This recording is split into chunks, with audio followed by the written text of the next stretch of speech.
जंगल में शेरों ने गधे का बच्चा शिकार कर लिया।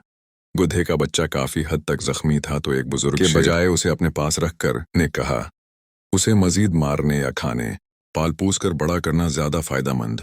बूढ़े शेर की बात मानकर शेरों ने उस गधे को गोद ले लिया और उसका अच्छे से ख्याल रखा। हत्ती की वो शेरों का वफादार गधा बन गया।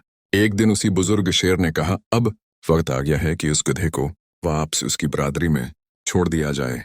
शेरों ने ऐसा ही किया और उस गधे को अपनी हमराही में ले जाकर गधा बरादरी के स्पर्द कर दिया और कहा, यह गधा तुम में से बाकी गधों से मुमताज है क्योंकि ये हमारा हमायत याफ्ता गधा है।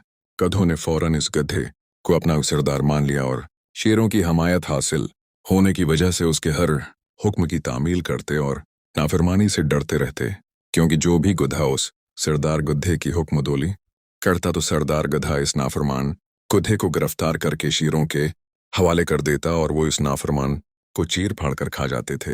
इस तरह गधों को सरदार मुल गया और शेरों को शिकार की परेशानी से नजात मिल गई।